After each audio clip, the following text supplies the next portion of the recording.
Hello guys, today special home made egg puff. ఇంట్లోనే egg పఫ్ని ఏ విధంగా తయారు చేసుకుందామో చూద్దాం.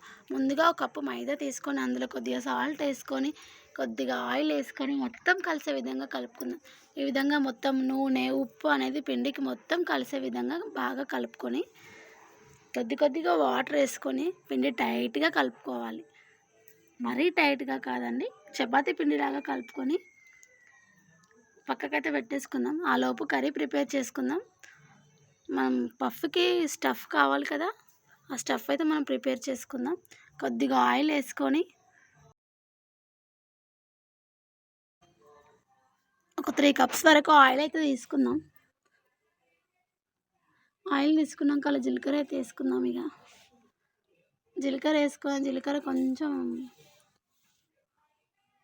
వేగాక మనం ముందుగా కట్ చేసి పెట్టుకున్న ఉల్లిగడ్డలు అయితే వేసుకుందాం. ఉల్లిగడ్డలు అన్నీ వేసుకున్నాక ఒకసారి కలుపుకొని చిన్నగా తరిమి పెట్టుకున్న పచ్చిమిర్చి అయితే వేసుకుందాం. పచ్చిమిర్చి కరివేపాకు ఈ విధంగా అన్నీ వేసుకొని కలుపుకొని మూత అయితే పెట్టుకుందాం. మూత తీసి చూస్తే ఈ విధంగా అయితే ఉడికింది.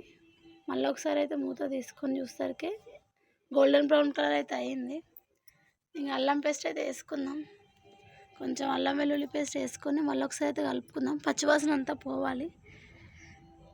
ఈ విధంగా కలుపుకున్నాక కొద్దిగా పసుపు అయితే వేసుకుందాం. పసుపు వేసుకున్నాక ఒకసారి కలుపుకొని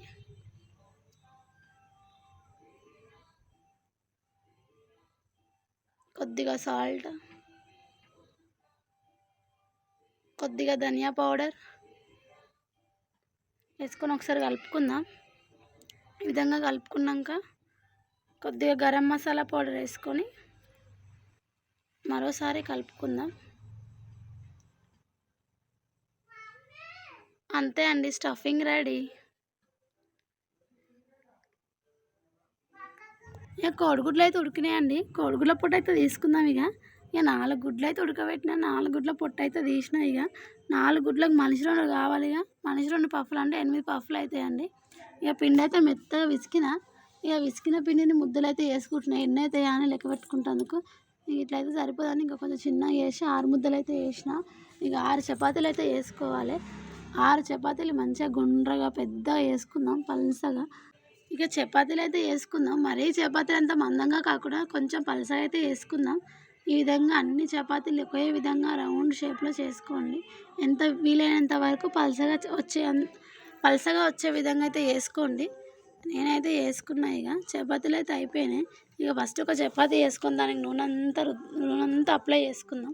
ఈ విధంగా మొత్తం అప్లై చేసుకొని మళ్ళీ ఒక చపాతీ వేసి దాని మీదంగా మళ్ళీ ఇంత నూనె వేసుకొని దానికి మొత్తం పట్టిద్దాం.